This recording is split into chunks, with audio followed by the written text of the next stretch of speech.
We're alive. Thank you, everyone, for joining. Thank you so much for the subscribers that are on YouTube. Every once in a while, I get a nice comment from people there, and I didn't even know that people on YouTube were watching. So thank you. Today, and for whatever reason, over the last little while, silver has jumped up 2.5% and then came right back down again. All in a matter of 6 hours, 7 hours. So I find that very, very interesting. What's happening there? Gold, same idea, except the pulse that it took didn't go as high, didn't create a new high like silver did. Silver actually created a new high and retraced back to normal. Gold went up, but now it's retracing back further down. So the price is headed down. This push up here, what was this? So what we have to remember in market analysis is that these price points are all interest points, points of interest for institutional traders. And for whatever reason, they use these points as markers. I don't really know why, other than to maybe just keep us in line trading the same way. But their interest in those lines are to create pivot points and new market directions. Now, they don't always do it. Sometimes they just blow right through it. But what you want to do is that you want to find these areas where these pivot points are as much as possible. Draw a line on them. And if you want to do full technical analysis, you draw a line across the chart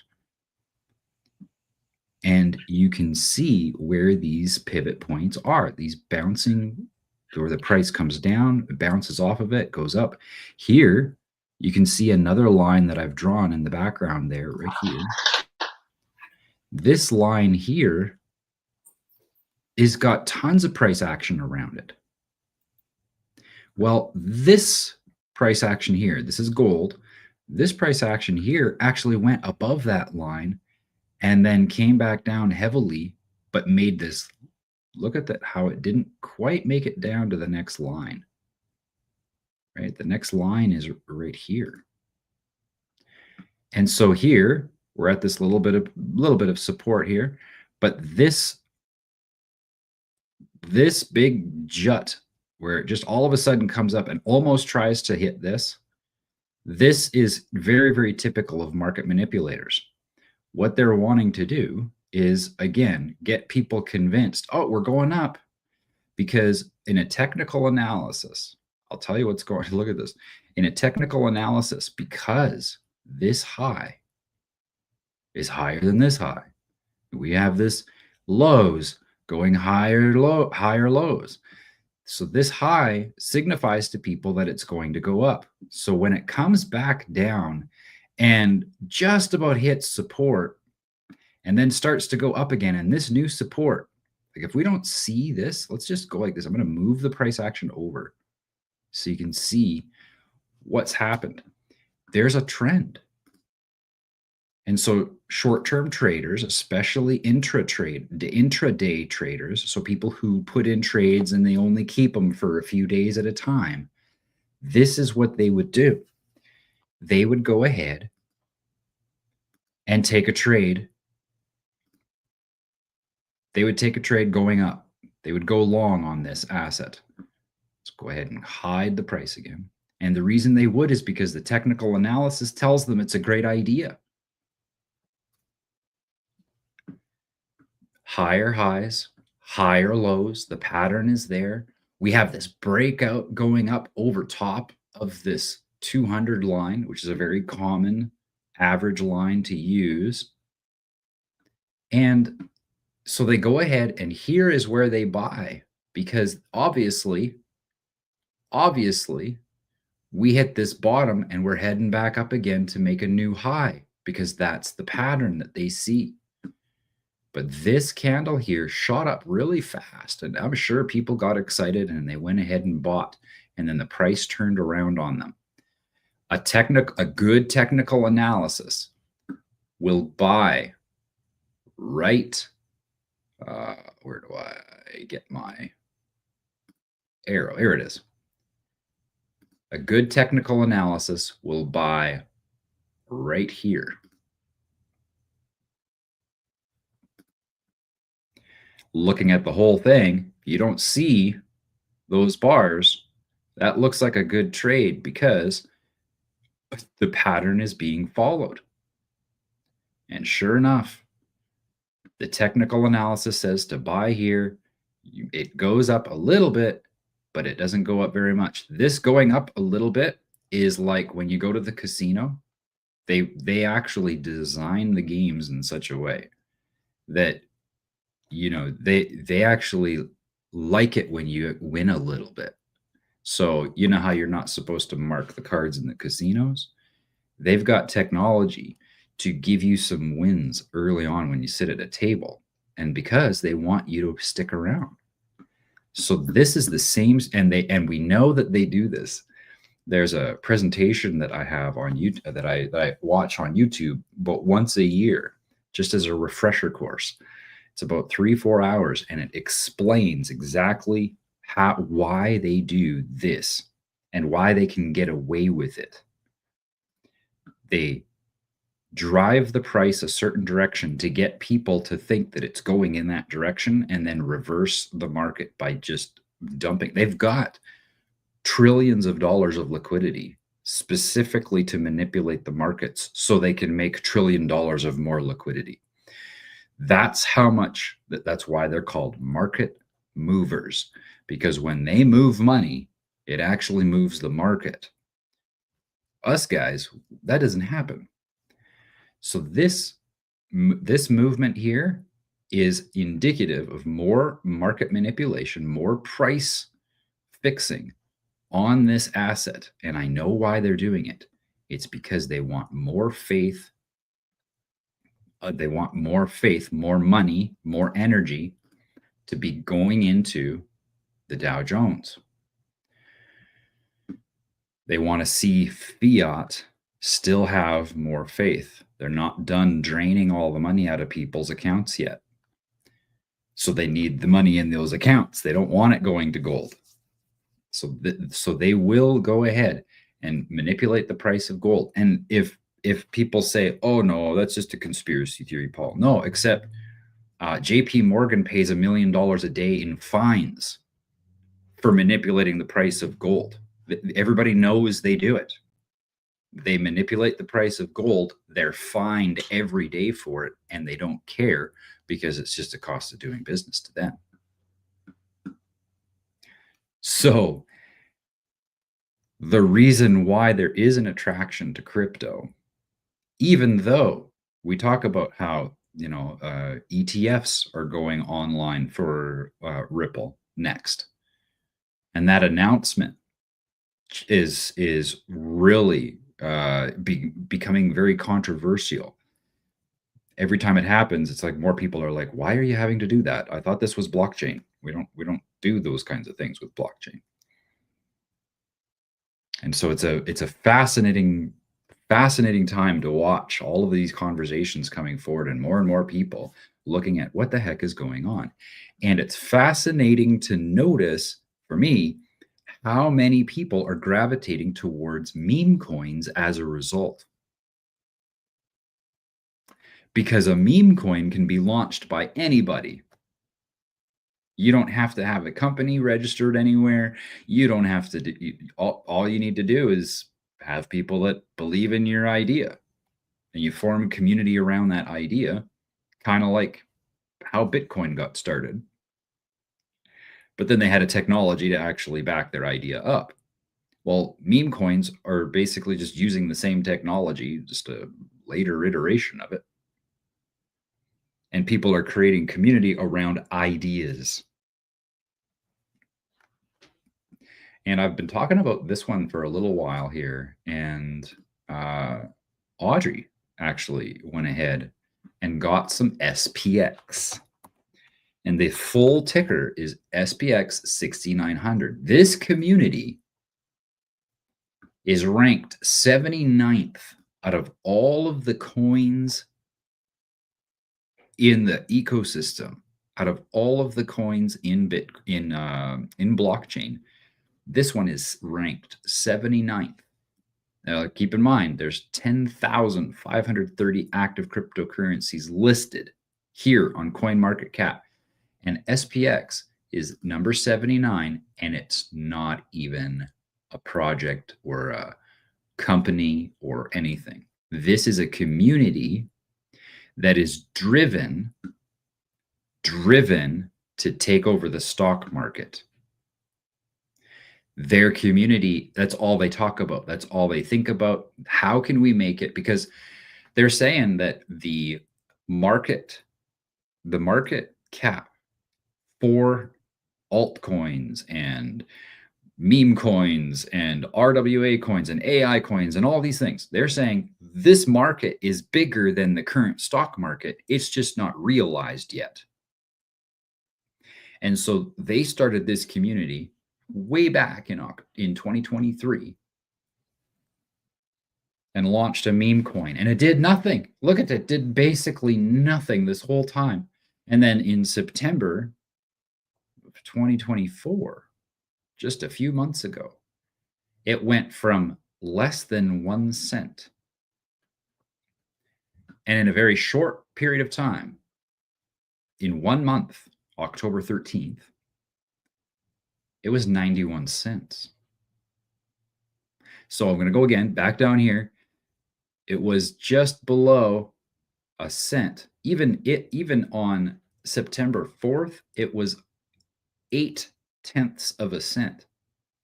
And then all of a sudden, it went to 91 cents. That's a 10x in 1 month. That's when I started to see it around and be like, "Ooh, that's kind of interesting. These guys are wanting to take over the stock market and actually have a listing, SPX 6900." And the reason why is because they actually want to replace the S&P 500. And to do that, this is the Standard and Poor. Got to go daily chart. What is going on here? Daily Dow Jones. Oh, I've got the wrong S&P 500 here. What's going on here?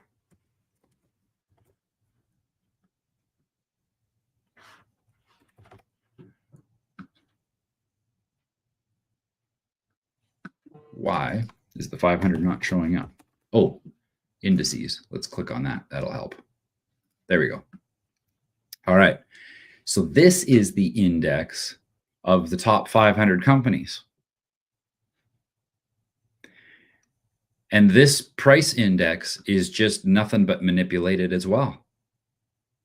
This is very similar, has a very similar price pattern to the Dow Jones. That's what this chart is. And it just keeps on climbing up with this great big crash right here in February of 2020. Let's go back to this one. That's what's happening with this as well. Right after 2020, market crashed, and then it just got propped up by the inflating dollar the whole time. And so SPX 6900 is saying this side of the market over here is bigger than the others. We just haven't realized, it just hasn't come into our pockets yet, basically. And their driving purpose in their community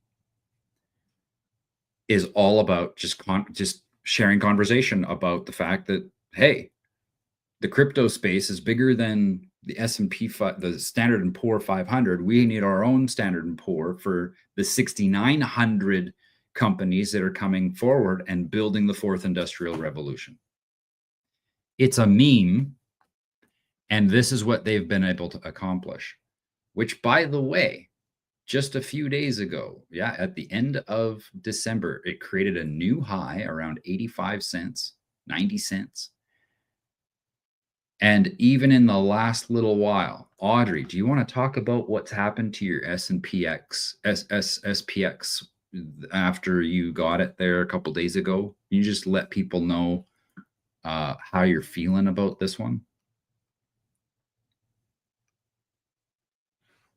Oh, something's muted or something. Hang on. Yep, something's quiet.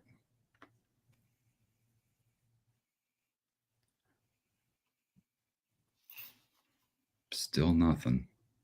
Second. How about now? Yep, there we go. Yep, now I can hear you. I muted my whole thing. Sorry. Oops, no worries. Yeah. No, it's just gone up. I've done memes before. I did a meme before and kind of lost it a little bit, and then it's come back, right? So I came back and then I sold it. So I don't know. I didn't put too much in, but did I put a lot in? Let me look. I'm not sure how much I put in to that one. It was hilarious because it had been kind of hovering around this new high for a while, and you were like, oh sure, I'll get some, and it literally within an hour it jumped up like 20%, 20-30%. He texted me, did you check SM? Did you check your SPX? And I'm like, no. So I look in there and I was like, woo, way up. So I'm like, woo, but don't get too excited. You just gotta ride it out, right? And Denise had a similar experience last week, or was it the week before already when you got your Cardano? She literally deposited it, and in 15 minutes it had gone up like $100. A pleasant surprise. Oh. Yeah. But you still have to just ride those waves, right? You just totally. It's fun to look at. There's no question. You just the mentality that you have to have, and this is actually a really good discussion right now because we are headed into this next bull run. And isn't it interesting that memes are leading the way? When I go and look at these memes that people are following, they are actually doing a lot of what SPX is doing. So that tells me that the liquidity is starting in memes. People are looking to make their money in memes and then take their profits and put them into AI, gaming, RWAs, so on and so forth, to compound these types of movements even more.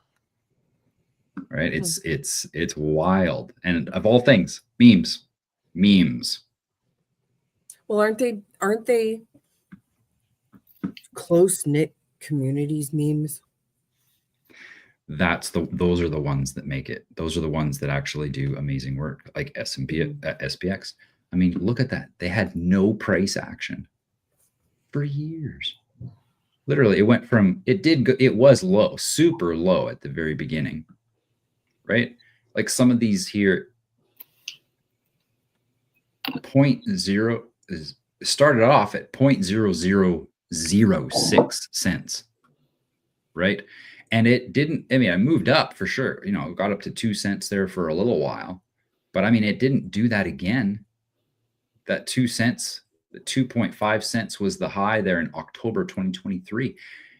Nothing happened to that price. All of these people held faith for that long.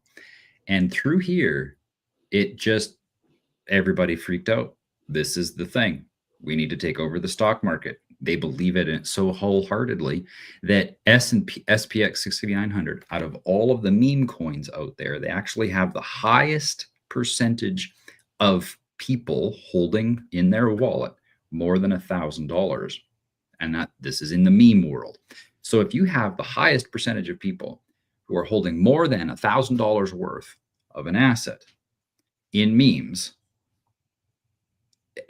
that means that there's the highest percentage of people who have the most skin in the game in this meme. And that's what SPX 6900 is. The largest number of people with the most amount of skin in the game out of all the memes. And they're building an entire ecosystem of conversation around how blockchain is worth more than the stock market alone. and they're doing it. Like, they're actually doing it. They're accomplishing this with a meme. We're in such a fascinating world. So, oh, I know what I was going to say. When we are experiencing these types of ups and downs, okay, right now we're experiencing an up. The mentality that you need to have is the same as if it was going down, okay? So when we put it in and we see those numbers jump up, we're like, ooh, that's exciting. But I can tell you that if you put it in and those numbers go down, you're going to say, ooh, I don't like that. And because we sit there and look at that situation as and judging it, saying, oh, it went up, good. Oh, it went down, bad. We're not in the right mindset for trading. And the reason why is because that trade isn't closed. It's called unrealized profit or loss. So you might be down, but that's simply unrealized losses, meaning it's not real yet. Unrealized. If it's going up, those are called unrealized profits. So when you enter a trade and you see that it's going down, you just realize that those losses are not real yet. If it goes up, those gains are not real yet. Folks, just because we went up today, and obviously I'm using this as an example, just because SPX went up today doesn't mean it's going to go up tomorrow. In fact, all of this could end tomorrow and we all lose everything. And we'll all just go meet up for coffee one day and, laugh about it because we all did it together. Now, I'm joking like that because the possibility very much exists in trading, and you have to be okay with the fact that can happen. Now, in this circumstance, in this time that we're in the evolution of the Great Reset, we are at the time where the abundance is coming into the market. And it's because, are you ready for this? Let me tell you why.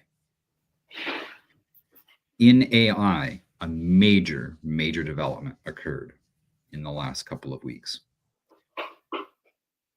And it's expected that we have about 4 years left before AI robots, basically, they're just robots, language robots.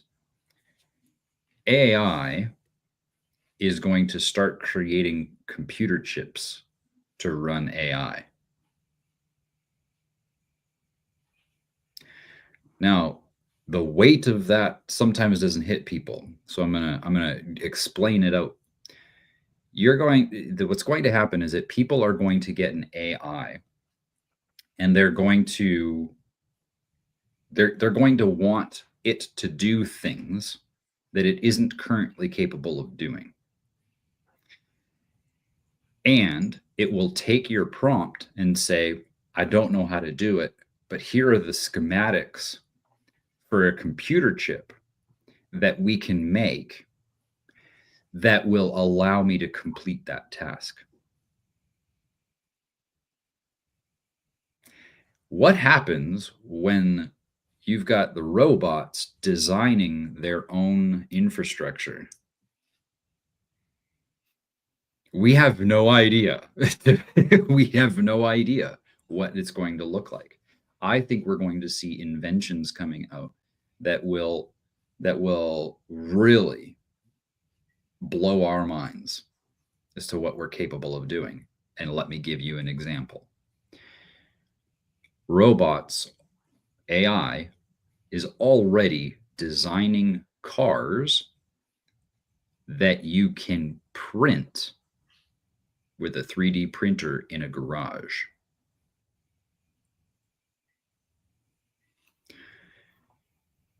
AI can also now, in the last couple of weeks, this new development is here. And you might have even seen, you can go on into like Costco and stuff like that. And now they've got actual tables set aside for laptops that are ready to go with an AI installed on them.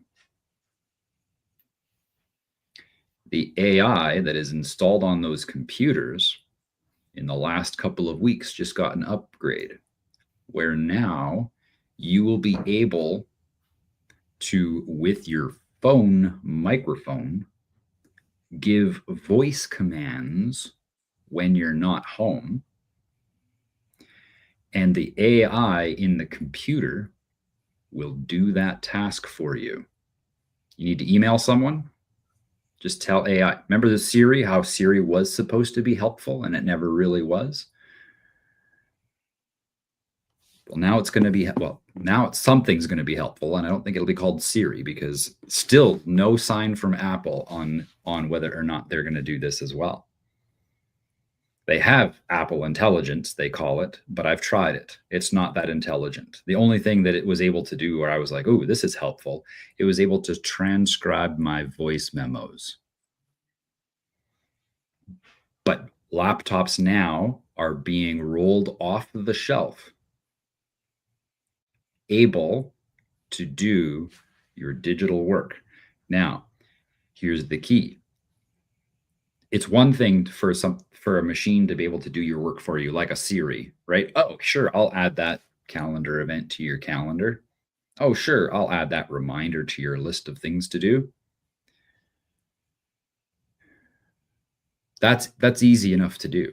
But what about things like specific tasks that you wouldn't normally be able to do? Like, for instance, a lot of the work that I do is in editing media. So someone will give me a video and I got to go in and edit it. Well, all of the different buttons that I push and all the mouse clicks that I have are all digital actions. And these AIs that are coming out now, here's the key point. Not only can you just give it commands right out of the box, you can tell it to watch you as you work and learn your work processes, so that eventually you won't have to do those processes yourself. If it's going to take over the world, it's going to take all of our jobs. Yet, no, it's not going to do that.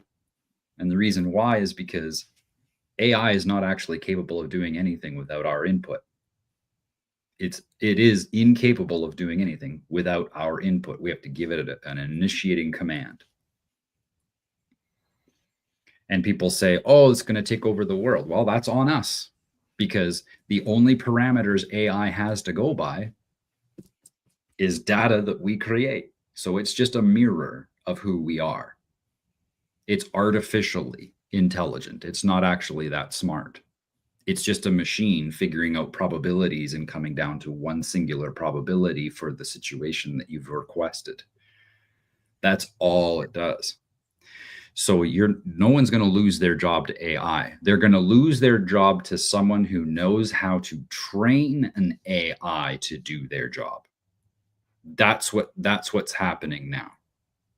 And we're seeing Dropbox, big tech company, storage and file sharing company. They've dropped 60% of their staff. Why?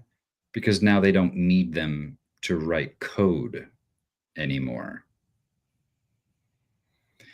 So the abundance that's coming is going to reflect in the markets. The timing of this it's incredible. And I'm so honored to be here with you guys on this journey, because these are the moments in history where the tables get flipped. And I'll give you an example of just how powerful this is going to be. The printing press made it where peasants went from never traveling more than 5 kilometers from where they were born and barely ever knowing of any cities or established, like any kind of a dwelling more than about 20 kilometers away in their entire life. That's how big their world is, about 5 kilometers around. That's as far as they would travel their entire life. And the printing press made it where within 100 years, peasants were crossing the ocean because they had more expansive knowledge. They now had access to information. It took only it wasn't 100 years, it was 2 generations, and they started crossing oceans.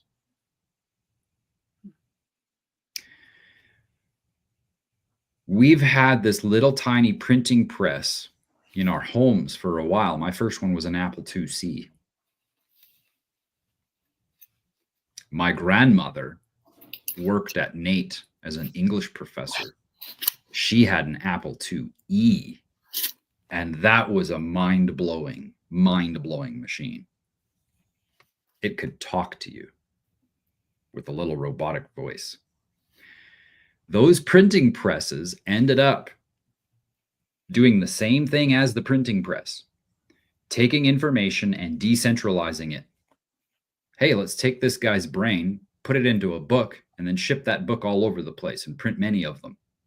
We did the same thing, but now at a very, very tiny level. And to equate, I believe, what we're going to see is the effect of the miner's friend. And the miner's friend was a little tiny machine that was built in the late 1300s.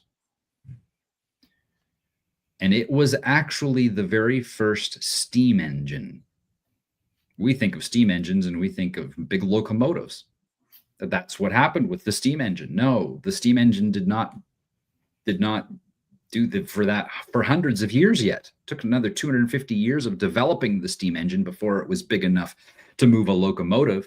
But the first thing that they did with the steam engine was that they built a pump, and they were able to pump water out of mine shafts so that they could get to the gold in the mine shafts.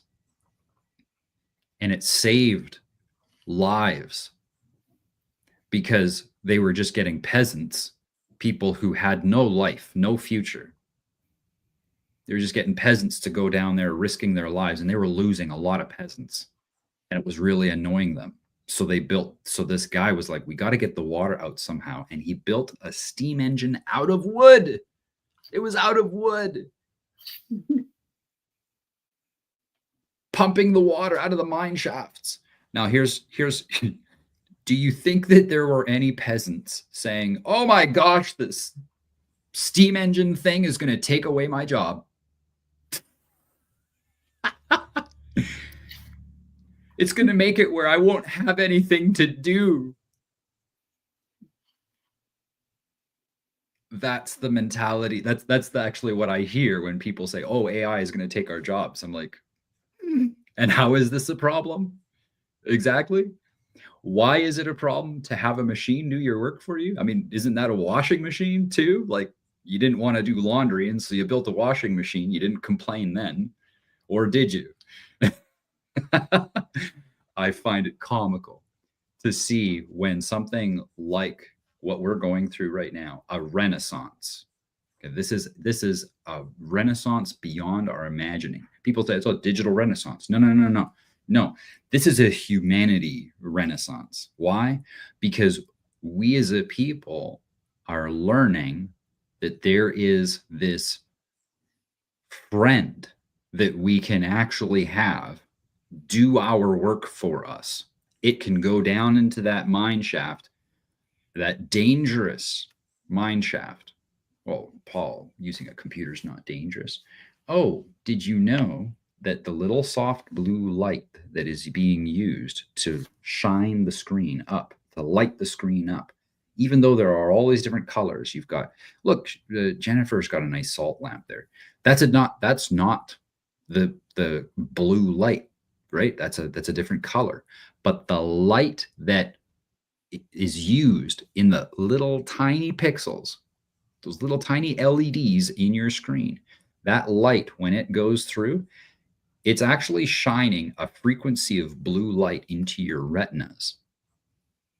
And it's degrading your eyes. It's actually making your vision worse. Every second you watch it, every second you look at it. Now, as time goes on, you might not notice it. You're not going to notice it. Well, you might notice some eye fatigue if you're looking at it for 3-4 hours, right? But that's about it. But I've now experienced, and I'm now combating it with light therapy, reversing the spectrum that I'm staring into with red light therapy, staring at that. And you can also accomplish this with candlelight, by the way. You can stare into candlelight to undo the damage that blue light does, artificial blue light specifically, so that you can heal your eyes from all of the damage that people make. Like, think about how many high rises of slaves there are going into these great big long columns. Call them towers nowadays. They're not mine shafts now, they're just called towers, and they're all going in there, destroying their bodies at office desks. Just think about the scope of this. That's going to end. Why?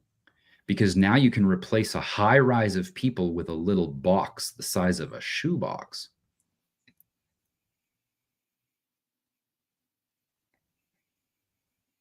What are we going to do with ourselves? This is why I started NextGen Merchants. It's because we better figure out what we're going to do with ourselves, because we're going to have a lot of time on our hands. And I can tell you right now, universal benefit income is expensive if you're not a producing member of society. And I can tell you right now, those who have promised to fit the bill are going to look for a way to cut back on that cost. Oh yeah, that's right. That's what the jab was. Because they knew AI was coming out, and this moment of singularity where we have machines do our labor for us, which, by the way, plumbers are going to do this too. Plumbers are already wearing glasses with cameras on either side of the goggles.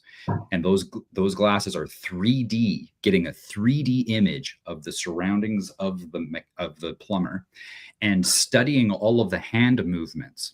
And the video footage is being brought into AI, and AI is studying all of those movements and creating the robotics necessary for a machine to complete the same movements.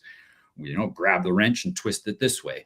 Oh, you're going to pull it this way now. Okay, well, if we're going to have an arm that can do it this way and this way, what are the mechanics? What necessary robotics engineering is going to be needed in order for this robot to replace the job of a plumber? And the programs are already at work learning the plumber's jobs. So people say, oh no, those trades, they're not going to go anywhere. AI will never replace them. Right. 4 years from now, we'll have this discussion and we'll just see whether or not people think the same.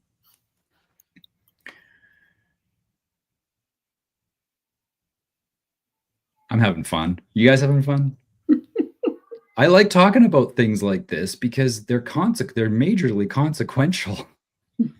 And people are not seeing it. They're so stuck in their little bubble that, that this is where they go for holidays. And I'm thinking to myself, folks, you were born here. Baby, you're on the holiday. And P.S., you also were born right around the same time that machines are just going to take over all your work. My concern is where people are like, well, Paul, you have such, optimism and you're so excited about this. And this is where my concern is. I'm not too much afraid of it, but my concern is that there are people in this world that have the ability to control what lights are shone through these screens. And we are still very much, as a people, thinking that what happens in the palm of our hand, what we see occur with the blue lights that are taking away our vision, what we see is real. That's my concern, is that people are looking at the things that are occurring in the world right now, thinking it's real. Oh, look at all these UFOs everywhere. Why is it that there are actually very few eyewitnesses? We see a lot of social media posts about it. but I haven't actually talked to anybody. And I know a lot of people from these different areas. Why is it that, you know, when something happens in another part of the world, the source of information is the lights from the palm of our hand? This is my concern. Because you got people like Elon Musk with Skynet. I mean, what's it called? Where they are now controlling the transmission of the data. That's where I get concerned. I also get concerned when I see that Elon Musk has also been using his government grant money, which, by the way, is taxpayer money, to build Neuralink and SpaceX. The fact that it's taxpayer money being used to invest in those things tells you right away that these are methods being used to increase government control over the population. And we see that now in effect with the new algorithms from X. New algorithms are talking about how, you know, all of the negativity that's out there, we got to get rid of that. We got to be more positive, and we're just going to change the algorithm to be more positive. Oh, it was great for when Biden was president. You ramped up the negative posts against Biden, but now that Trump is coming in, you're changing the algorithm to be more positive. And isn't that interesting? Well, we're going to get creative.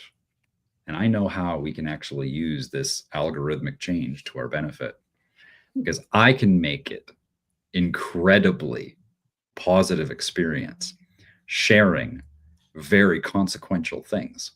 And there are some major truths that we know are not going to be viewed as positive by Elon, but they will be viewed as positive by Elon's customers. And by crafting the message of hope and peace in such a way that people find the truth in an enjoyable environment, we can actually take over things like X. Because now he's saying his algorithm wants just to follow the positivity. All right. Well, we're quite positive that Canada doesn't exist. How do you feel about that, Elon? And oh, by the way, the movement is growing. There's a documentary you guys got to watch.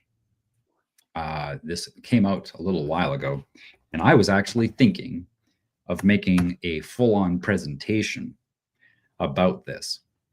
And I've decided not to. And the reason why is because these guys did such a good job. You want to search for, there it is. You want to search for The Myth is Canada on YouTube.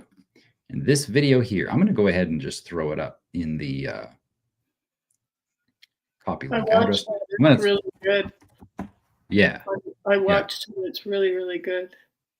This documentary is really good. I still feel like it's awesome. It's very much a primer, but very concise. Yeah.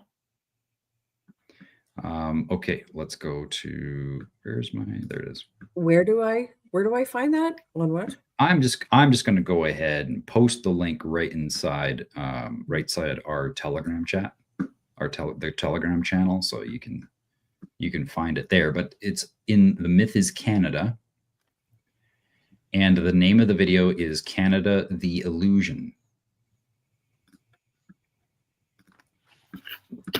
And there we go.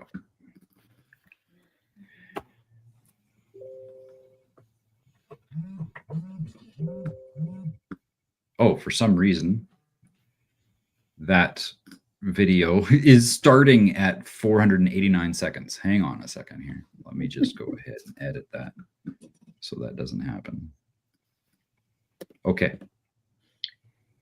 There we go. So I just threw that up in the channel. That video is very, very good. That video is very, very good. I can tell you right now, this guy, Doug Force, crass, disrespectful, very little situational awareness and the consequences of his actions. But I cannot stress enough that there is not a single man on the planet that knows as much about Canada as him.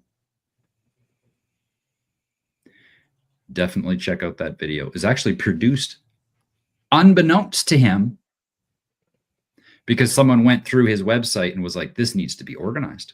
And they made a 48-minute documentary to organize all of the content so that people could digest it a lot easier. Very, very good. Okay, and that's all I'm going to share for now. 8:05. Any questions, comments, queries? Any assets you want me to check out? Anything you want me to? What is this? What is this? Zek? Yes. I'll pull this up. Let's go right here. Because you put it in share. there, and then someone's like, "What is this?" And you never answered in there. Oh. Okay. Zek is Zcash. Zcash is an asset that was created. Oh my goodness, this was a long time ago. Yeah, 2017, 2016 even, November 2016, just as the bubble was starting up, and it crashed right away. It actually started off at $2,014.38. Now the question is, why did it start there and not, like at $2 or $1 or like we've seen in some other crypto coins, less than 1 cent?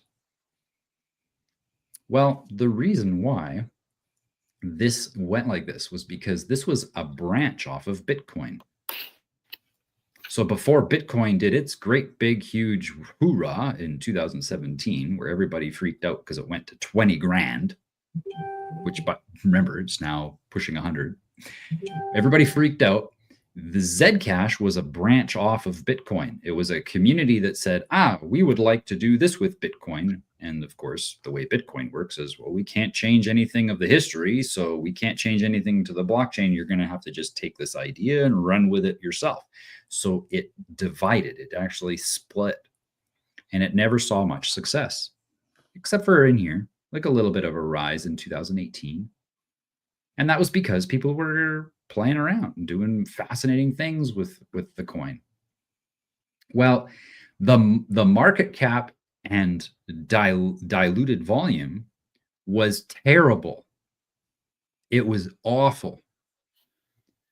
That's why it never was able to stick around. But as time went on, it grew and grew and grew and grew to the point now where it's almost saturated. It's almost saturated with a market cap of $1 billion, which means over the next little while, we're going to see some major movement. I'm going to go ahead and just bring up the last year worth of price. Keep in mind, this is the full price, the whole spectrum, and it barely moves. Look at this, barely moves this last few years, except if you zoom into the last year, there's actually a lot of movement. And this chart is showing us that this is coiled and ready to go.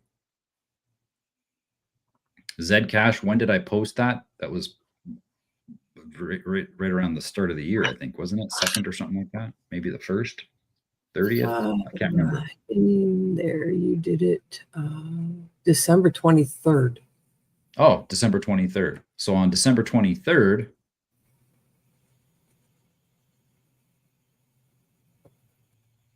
yeah, there's December 23rd. It was just coming up to $70. $70. This is expected to go back to $2,000 by the end of this run. Well, let's say, for instance, you bought at $50. $2,000. What is that? That's a 20x. No, that's a 40x. The 40x. 40 times your money. if it goes back to $2,000, a lot of people are going to make a lot of money off of this one. Now, the drawback for me is that this is actually this asset is actually written. You can get it through smart contract, but it's actually on the Binance network. So it's, for me, a no. I'm not interested in going into it. People are going to make lots of money. I'm sticking away from those types of chains. And the reason why is I don't think that blockchains should be driven by exchanges. And the reason why, I'm going to bring up this other video. Everybody should really watch this video. Anton Creel, this gentleman here. And this is the video. Look at that. It knows me. This video is 7 years old.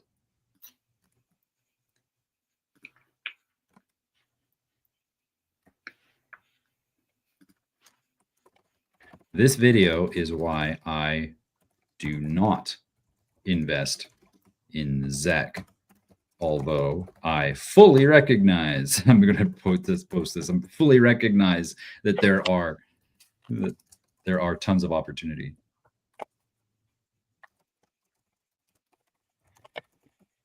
And paste. So now I put that one up in the Telegram there.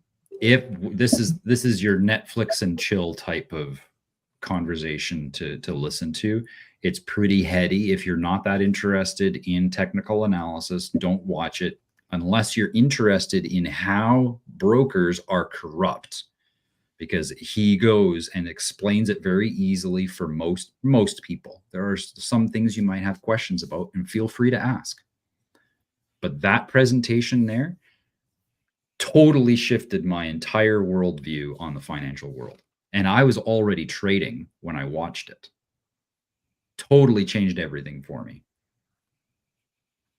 And it was because I was able to recognize the manipulation in the markets as a result. So that video there will explain to you the corruption that's found in brokers. And I would never trust a broker or an exchange like Binance to create a blockchain, and you'll see why. But people are going to make lots of money with it. Oh my gosh. Oh yes. So yeah, good question. Does that help?